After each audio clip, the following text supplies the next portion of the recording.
So yeah, we're going to talk about parallel plate capacitors for a brief second, and then I'm going to move into spherical capacitors and cylindrical capacitors. And no, this is not a cylindrical capacitor. This is a parallel plate capacitor. It's just the parallel plates have been rolled up into a tube, so they're more easily fit into a smaller volume. A cylindrical capacitor would be actual cylindrical conductors surrounded by a cylindrical conducting shell.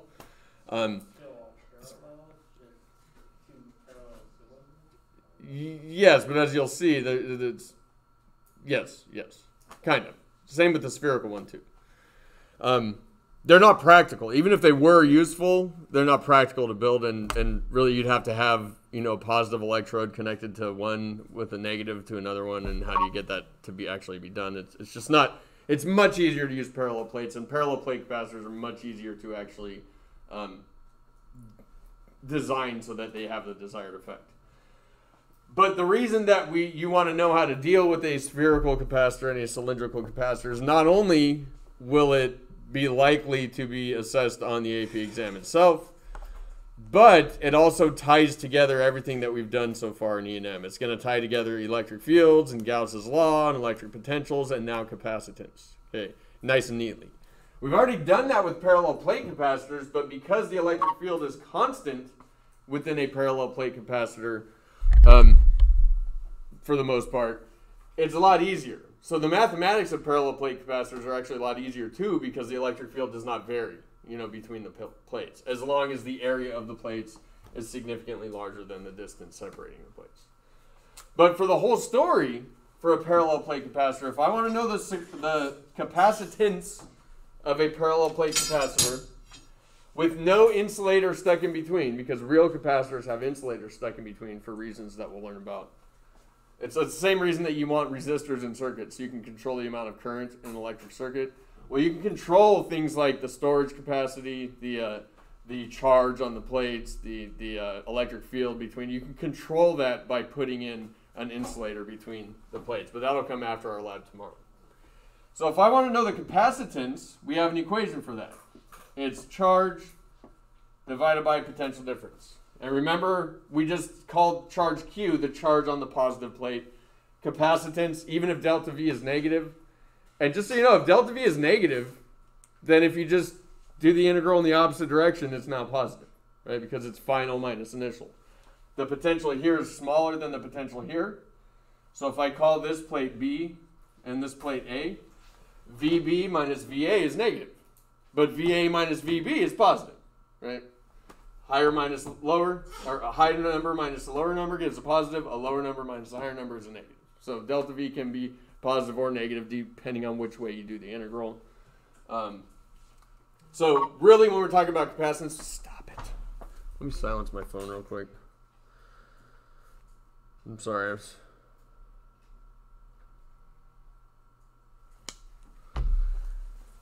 Sucks being so popular. Did you guys hear about the train explosion yesterday? What? Down by Temple. My brother drives trains, and he was on the train right behind it. I guess there was a collision between a train and a big rig, and he's sending my family a bunch of pictures right now. Yeah. So for a capacitor, does it generally do the charges? Are the charges magnitudes the same on each plate? Yes. And if they weren't, then you would end up with the electric forces that would drive the charge so that would happen. Generally, when you charge this capacitor, you have the top plate connected to the positive terminal of a battery and the negative plate to the negative terminal of the battery. And so charge flows until you have the same voltage across the capacitor that you do on the battery, because if you didn't have that same voltage opposing it, because again, if you have the battery here, that's a good question, then the positive terminal is connected to the positive. So once this builds up enough positive charge, then the positive charge is going to repel, right? So it's not going to flow anymore. And if you take the negative, really it's the electrons that flow, so I should have talked about the negative plate. If I connect this plate to the negative terminal, this one to the positive terminal, the electrons here move onto the plate because they have a circuit here. They move onto the plate until you've accumulated so many electrons that you're at the same potential here as you are here, and then you can no longer load any more electrons. And as the electrons accumulate here, they get not only pushed off of this plate, but they're also attracted to the positive terminal of the battery. And so naturally, they're going to flow until the charge is the same on both sides. Good question. Good question. Thank you. You get a star for today. Thought really hard about it. Okay. So if I want to calculate the capacitance, I need to know the electric potential, right? Q can go in the equation. Q can go in the equation. We showed yesterday that the capacitance actually doesn't depend on Q. So if we properly determined what the capacitance is, Q should cancel out of the equation because the capacitance is only determined by the geometry of the actual physical setup of the capacitor. So in order to get the capacitance, what I need is the potential difference. And I have a nice equation for that. The potential difference, and we define this in terms of potential energy and work, but then work per unit charge. And when we did that, we learned that the potential difference is the negative of the integral of the dot product of the electric field and the incremental displacements across that electric field. Is that from infinity or no? No, that's going to be from one plate to the other. So that could be from A to B, right? And if you go from A to B, final minus initial, right? You expect to have a negative potential, so that's where that negative comes in. If you go from B to A, E dot dr is actually negative because your drs. Remember what dr is. Dr is gonna if you're integrating from A to B, then dr is each individual infinitesimally small displacement. Each one of those is a little dr, right? And so each infinitesimally small distance dr dotted with E, you're going to have an infinitesimally small delta V. But when you add them all up, you get the overall delta V, right? And if you go from A to B, dr and E are in the same direction, so the dot product is positive. And if the dot product is positive, then this negative doesn't cancel, and so you end up with a negative potential difference, which you expect because final minus initial is negative, right? Because you have a negative minus positive. If you go from B to A, if I instead flip this and I went from B to A, drs point up in the opposite direction of E, so E dot dr is actually negative, right? Moving against the electric field, right? What's that? And you're also moving against the electric field. Yeah, you're moving against the electric field. And so this negative will end up canceling and I'll end up with a positive potential difference. So generally when you're talking potential difference, it's really the magnitude you're more interested in. You know, when you're dealing with circuits, you got to be a little more rigorous with it. But here, when we're just talking about the potential difference between capacitor plates, then really what we're talking about is the magnitude. Because depending on which way you do this integral, well, you'll get either a positive or a negative. Okay. But notice, in order to do this integral, I need an expression for the electric field. And this is why parallel plate capacitors, determining their capacitance is so much easier because the electric field in here is constant, right? The electric field, and I'm not going to do it again because we did it a few times, but you can use a Gaussian cylinder, right? And you slice it right through the plate, and we determined that the electric field, because there are two plates that combine to have an electric field that's double the strength, is just sigma over epsilon naught, right? And so when we put that into this equation, remember E dot dr, put that here. E dot dr is just EDR if I'm going from A to B, because DRs are all going to point down, and E is going to point down. So delta V then is going to be the negative integral of EDR, which is just sigma over epsilon naught dr, which is just going to be negative sigma, which is going to be constant as long as we're not loading or unloading the charge, over epsilon naught times the integral of dr. And literally when you add up all the drs, they just have total distance d, right? So it's going to be negative sigma. Yeah, sigma over epsilon naught times d. But then sigma is charge per unit area, right? So because sigma right? Q is the charge. Sigma is defined as charge per unit area. It's our area charge density. So sigma is Q over area, the area of the plate.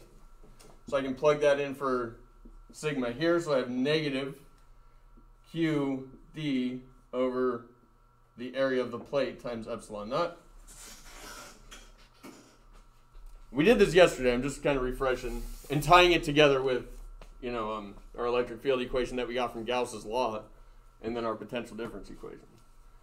And then we can say, now that I have delta V, I need to find the capacitance.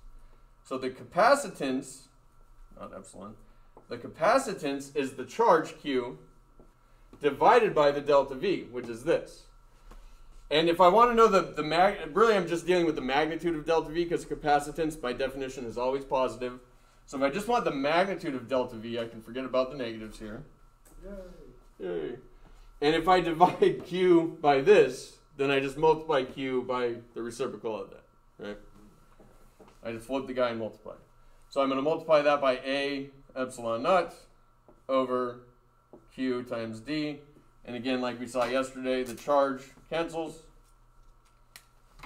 And we get that the capacitance is, let me write it exactly as it appears on the formula sheet, because this is actually on the formula sheet.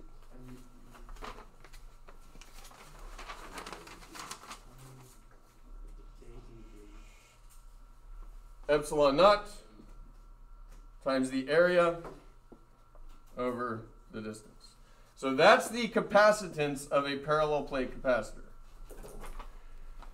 That's not exactly what's written on the formula sheet. Let me just introduce this now. What's on the formula sheet?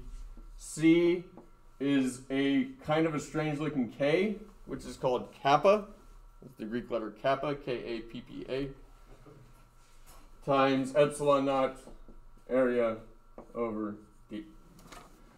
What is kappa? That's what's called the dielectric constant. We're not going to do that until after tomorrow's lab. But a dielectric is simply an insulator that is placed within or between capacitor plates. That's it. For most capacitors, it's like a thin piece of paper or a thin piece of plastic or some kind of material, insulating material. Yeah. So I'm assuming every material has its own dielectric. Yeah, it's like a coefficient of friction. Yeah, different materials have where the dielectric constant for a vacuum is defined to be 1. So notice if you might think if the dielectric constant of a material is greater than 1, which it generally is, then you get increased capacitance by putting an insulator in between capacitor plates. Okay. And not only that, but it provides the thing that prevents the plates from coming together. Right? So you can't roll up capacitor plates into a cylinder unless there's something between them that's like keeping them from being in contact. Because if capacitor plates get into contact, then the charge just flows. The electrons should just go from that guy into that guy. Right. And D equals 0, so it just cancels out. Actually, now it equals 0, so it just ruin it all. Yeah, you wouldn't have a capacitor. You would have a closed circuit. Yeah. Eliminate all potential difference in the universe. I don't think we'd want that. Yeah, it will happen. Yeah. There will be no potential energy anymore after the heat death. You guys know Jackson Hillhouse? He recommended a video. Oh, what was it called? It's like Journey to the End of Time or something. Yeah, that's Have the you- one that I watched. Oh, it's so good.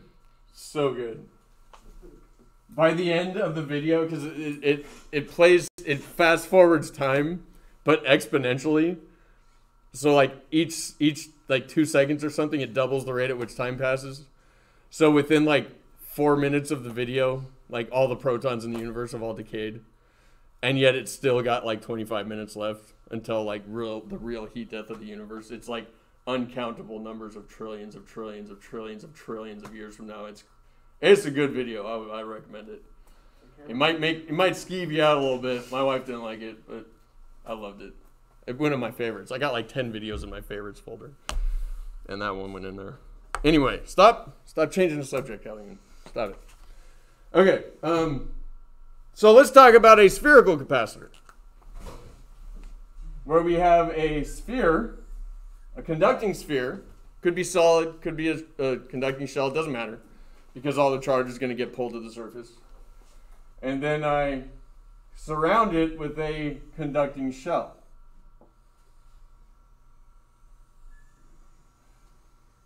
So it's kind of like a parallel plate capacitor, but it's a very, very inefficient and difficult to produce real capacitor. But it's going to really illustrate the tie-in between Gauss's law and our equation for potential difference and our new equation for capacitance, which essentially, with the exception of specific electrical forces, is everything we've done so far in the E&M.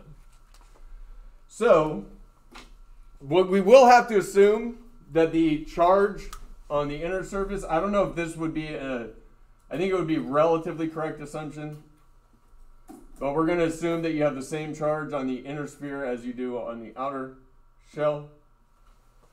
So we'll have positive Q in here and negative Q out here.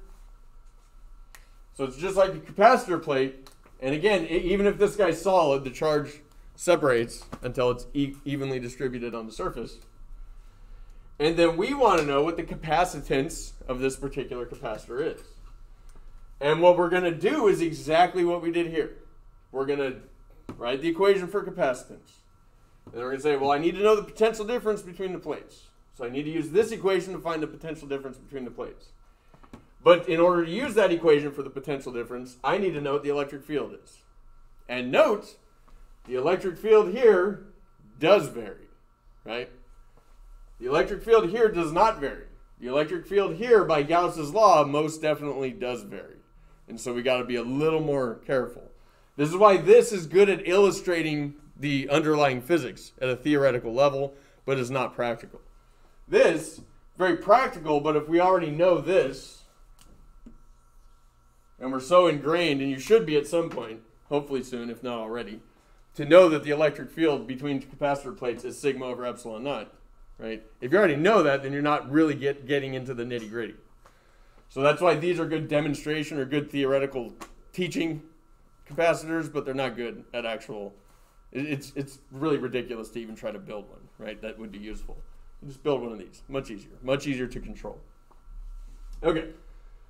So let me just define some distances here. I'm gonna have, I'll do them in green. I'm gonna call this RA. Call this RB. RB. What?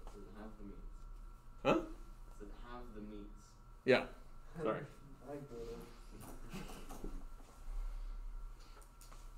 Okay. So what I'm going to do is just go step just like I did here. I'm going to say, all right, I want to determine the capacitance, which means I need to know the charge, the positive charge on the positive plate, quotes, the charge on the inner sphere divided by the potential difference between the spheres. Well, in order to do that, I got to determine the electric potential difference, right? So in order to do this, I need to figure out what the electric potential difference delta V is between the two plates. And that's going to be the negative integral of E dot dr. The notes that I have up there, if you didn't pick them up yesterday, pick them up. Mr. Fullerton uses E dot dl. dl is just an incremental length, just like dr is an incremental position vector, but they mean the same thing in this context. So you're going to see in certain physics classes, certain physics books, sometimes it's dr, sometimes it's dl. Okay. We're actually going to use dl when we do Ampere's law because that is a little more specific, but that's getting ahead of myself. Now delta V here, this integral, I'm going to go from the inner radius to the outer radius, right? Delta V is 0 inside the spherical conductor. We know the electric field is in here, which means the potential is constant. It doesn't need to be 0.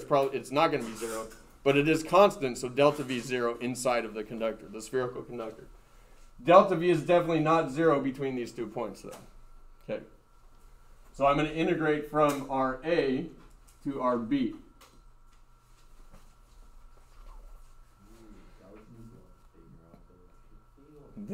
We can't do this, though, without determining what the electric field is.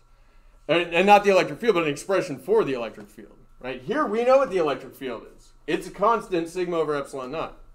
The electric field by Gauss's law cannot be constant here, right? Because all that dictates the electric field is the enclosed charge. So if I draw a Gaussian surface in here, I'm enclosing just this charge, and the farther I get away from it, the smaller the field becomes. So the field will actually change. So with capacitance, since it only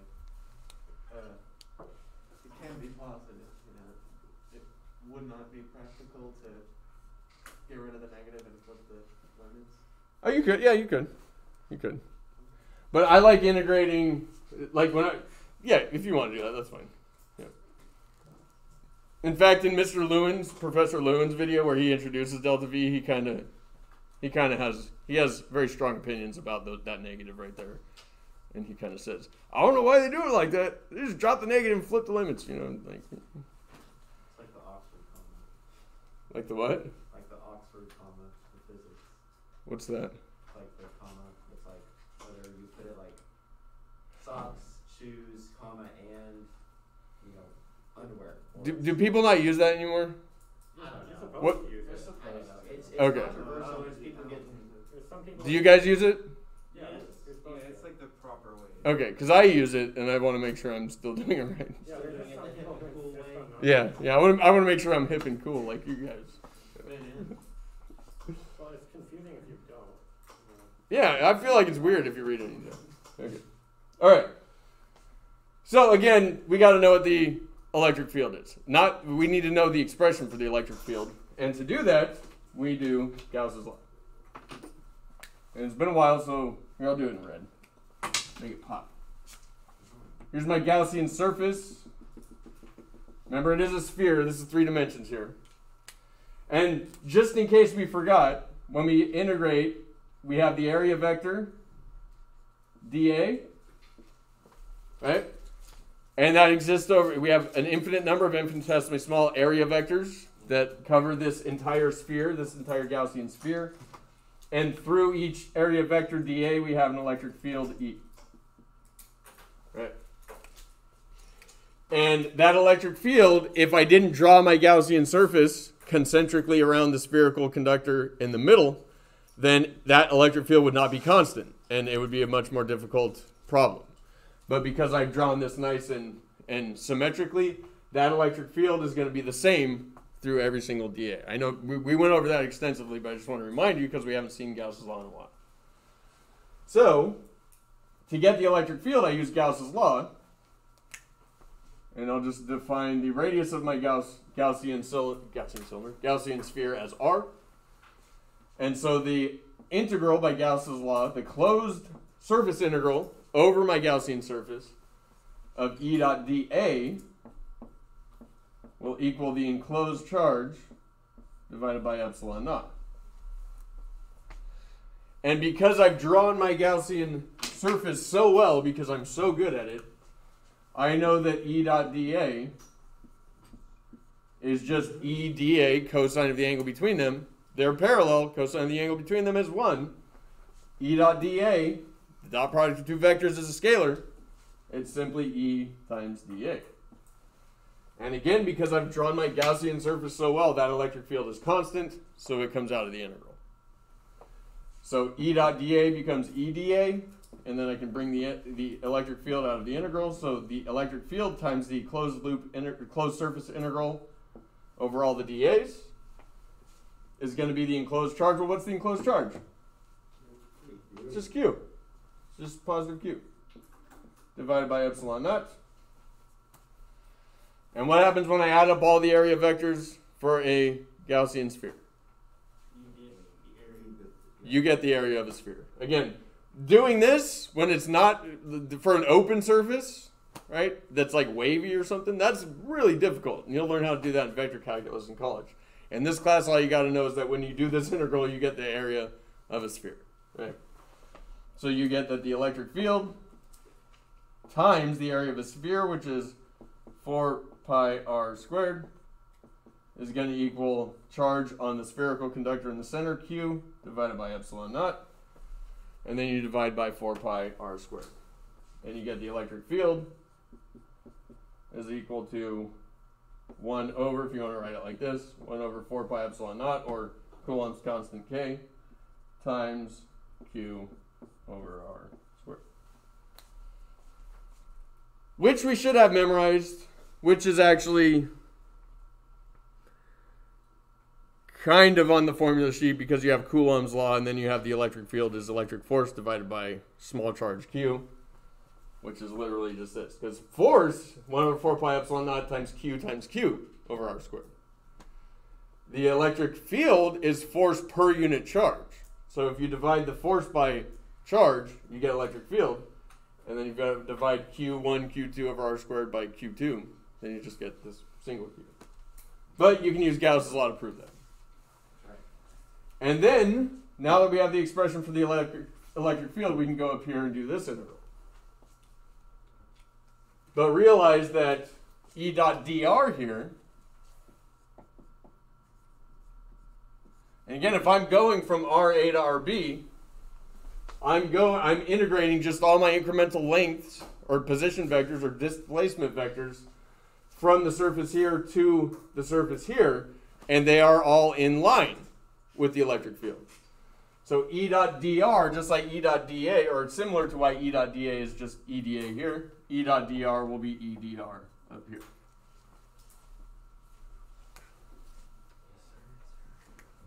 And then so we can plug that in, and notice E dr, this is my electric field. So delta V is going to be the negative. This electric field, EDR, this becomes EDR. 1 over 4 pi epsilon naught is all constant. Q is a constant, right? Q is not changing. As I go, the charge responsible for the field is this charge in the center. It's positive Q, it doesn't change. So I can pull out the Q. I can pull out the 4 pi epsilon naught. And then times the integral of what's left, which is r to the negative 2, right? R to the negative 2, dr, integrating from RA to RB. And hopefully we all know how to do that integral at this point. Get out. Why don't you just get out? I'm just kidding. And then, so what's the integral of r to the negative 2? Or 1 over r squared? Negative r to the negative 1 or negative 1 over r, depending on how you want to write it. Evaluated from RA to RB. So that's going to be negative Q over 4 pi epsilon naught. Tell me I'm recording. Okay. Negative Q over 4 pi epsilon naught times. I'm not going to skip any steps. You guys can steps. You guys can skip steps if you want to, but I'm not going to. I'm going to have negative 1 over RB minus negative 1 over RA. And so that will be, potential difference will be negative Q over 4 pi epsilon naught of, I can write this as 1 over RA minus 1 over RB, right?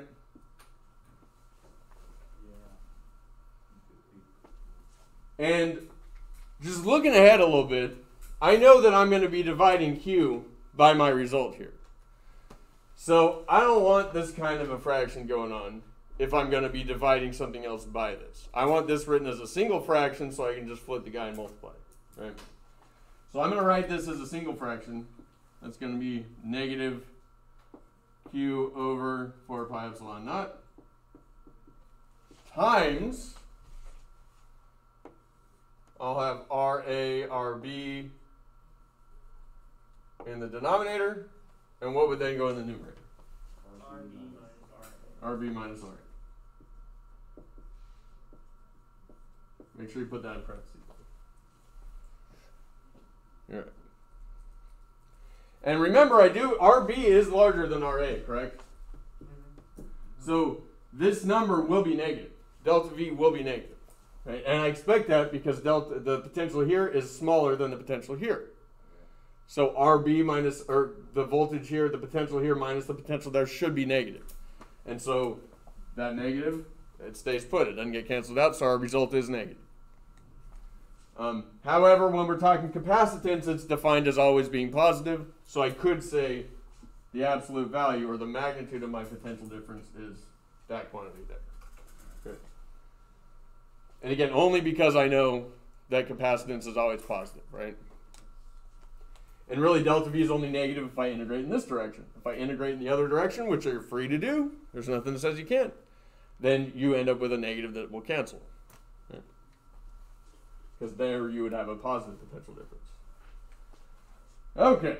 And so finally, the easy part, dividing the charge, Q, by the potential difference, which means you just multiply it by the reciprocal of that relationship.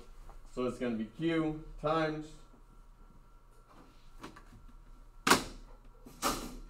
the denominator, 4 pi epsilon naught, RA, RB,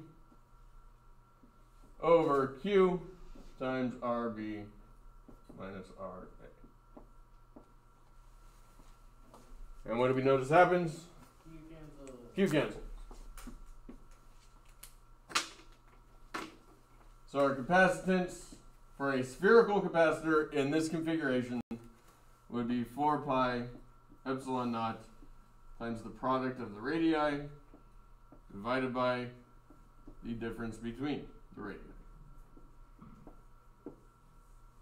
And again, what we notice, and what will be true for every single capacitor, the capacitance of any capacitor, is that it is only determined by the physical dimensions, the physical geometry of the capacitor itself.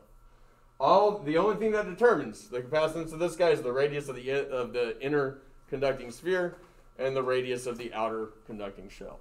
Yep. That's RA plus. No, that's a B. Oh, that's an A. I need new glasses. Yeah, you need to get glasses, man. Thank you, by the way, for pointing out what might have been a mistake. Yeah. May or may Had you had your glasses on. Well, if RA equals RB, then it doesn't matter. Yeah, true. But then the whole problem wouldn't matter because it's not a capacitor. The capacitance would be undefined. Because if RA equaled RB, then you got 0 in the denominator. Just be a conducting sphere at that point. Okay. There's probably some quantum physics stuff. Yeah, and we all like quantum physics, right? Yeah. I want to put my hand in the table. So again, take home point here, another one. Single click. Very often, you get FRQs on the APC E&M exam that have capacitors like this. That will have you go through the equation for capacitance. That will have you have to use Gauss's law to determine the electric field. And then use the equation for potential difference to determine that. And it kind of ties it all together in a multi-part FRQ. But why Right. wouldn't they just have us do that for a parallel plate one? Because you could still use Gauss's law and everything to try and. Yeah, they could. Okay. But I just see this more often. For some reason, when I look through old AP Physics C exams, I see the spheres and the shells a lot. It's weird though. We're never going to use them. Yeah. It's the difference in voltage between literally the exact same position. What? If the radius was the same. Oh, you're going back to that? Single plate capacitors. Single plate, yeah. Can I erase everything up here? I guess. Never. You just have to write over it. That would not work. Oh, wait. Your computer shut down. God. Okay, so let's look at a mathematically more interesting, non-practical type of capacitor. And that's a cylindrical capacitor, where you have a conducting cylinder surrounded by a cylindrical shell. That looks like a lot like that one wire we covered. Oh yeah, like the auxiliary line. Whatever it is. Yeah. On the quest. So this is a solid conducting cylinder in the middle here, and then the outer guy is just a cylindrical shell, just like the sphere, but they're shaped in cylinders. And we want to know the capacitance of this system. So the inner guy, we'll say, has positive Q. The outer shell has charge negative Q. And really, sorry, not Q, because we're going to assume that this is an infinitely long cylindrical capacitor, meaning it's much longer than the spacing between the inner and outer conductors. So I'm going to say I have positive linear charge density on the inner one and a negative linear charge density on the outer one. Okay. You with me? Okay. And I want to know the capacitance. I want to know the capacitance Why do you want to know so bad? because I just do. I like knowing the capacitance of impractical things. I mean, doesn't everybody? Now this will be interesting. Some of you, I'm not really sure where you've gotten in your calculus class yet, so some of you might not know the answer. Yeah, I don't know. Yeah, I'm sure Logan won't know. I'm sure Connor won't know, but maybe someone else can help them. So to find this we're going to do the same process. Capacitance is going to be total charge divided by potential difference. All right. Well, total charge I can't really deal with, right?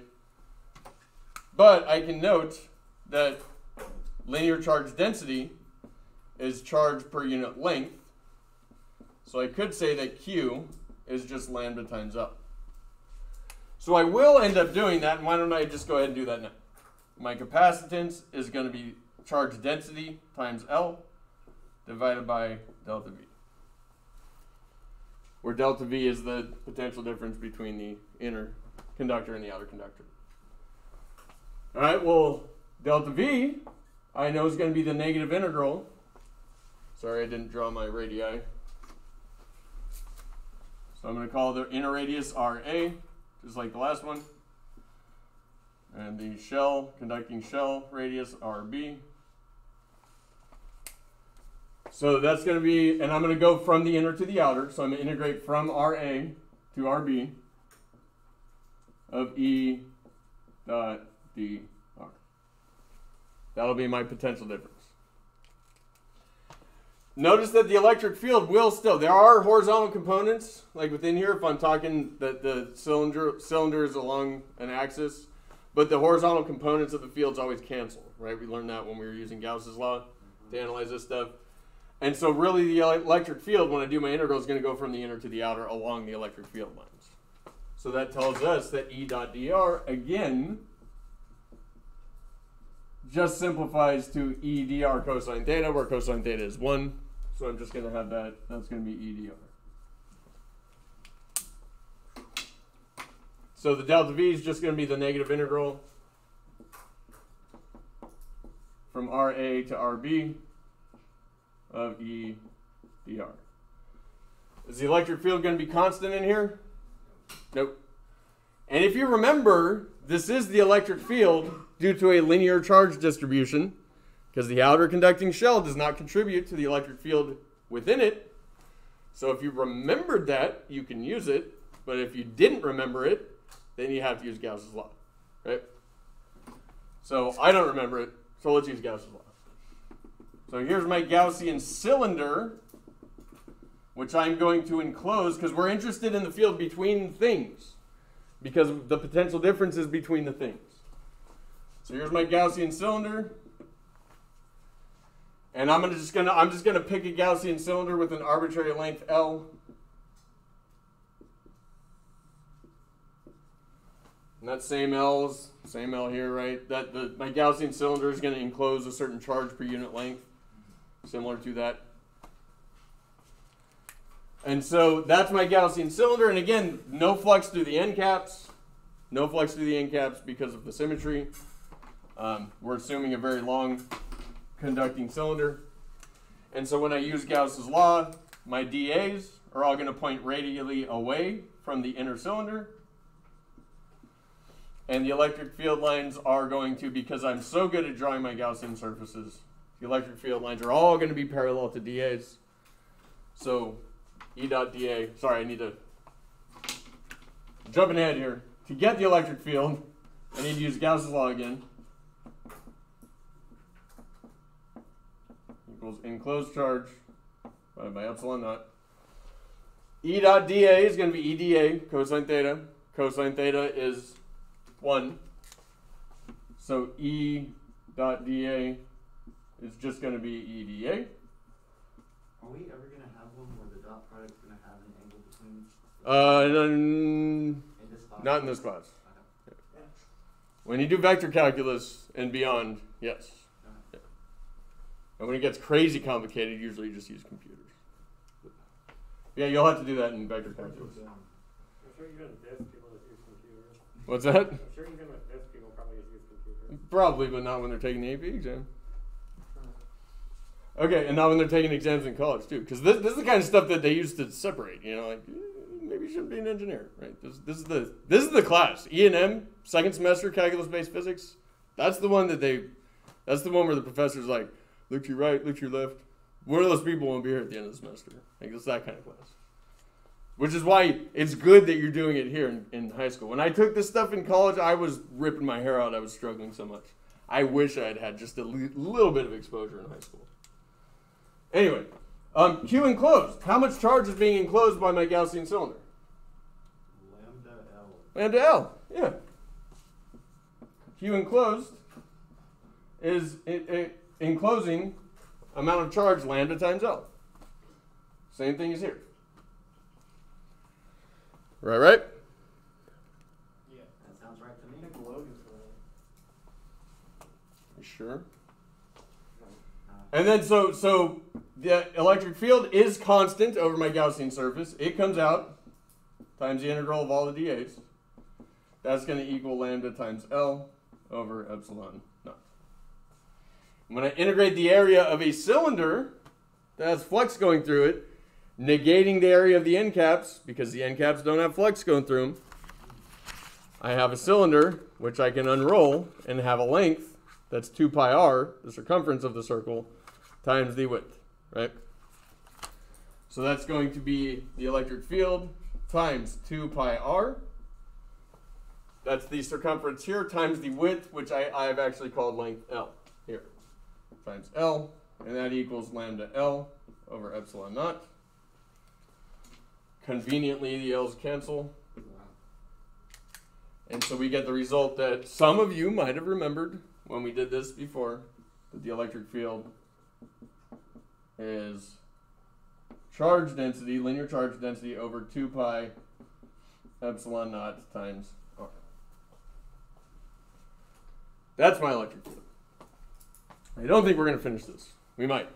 I don't think we're going to finish this. If we don't, we'll finish it in the first few minutes tomorrow, and then we'll work on the lab. Okay, now we need to figure out delta V using that equation for the electric field.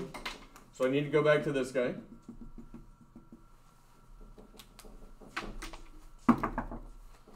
Stop it.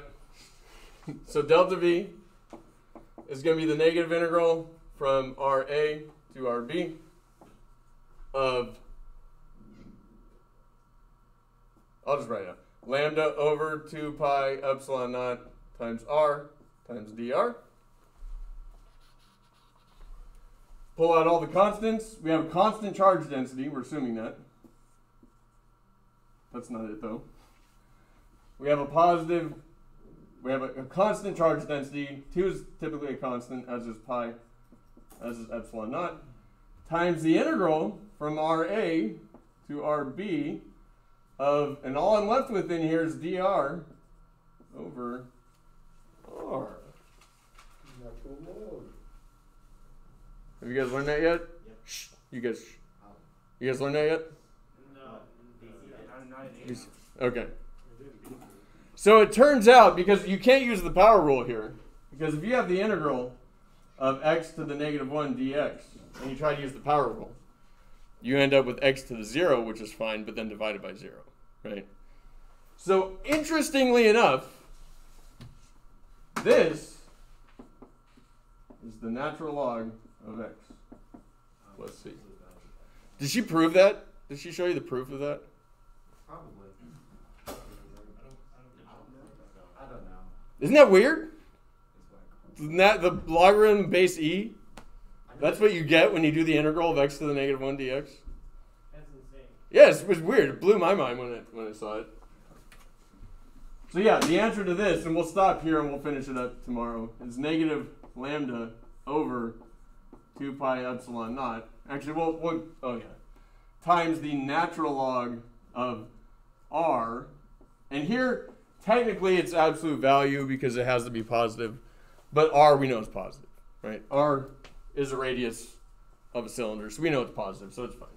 And then we evaluate that from RA to RB, which is negative lambda over 2 pi epsilon naught times the natural log of RB minus the natural log of RA, which you should all know this, even if you're in AB. I can rewrite this as a single natural logarithm of what? Natural log A. RB over RA. Oh, okay, that's cool. Isn't that weird though? That's crazy. Isn't it weird? And we'll start from there tomorrow because I'm done. Calculus is so fun.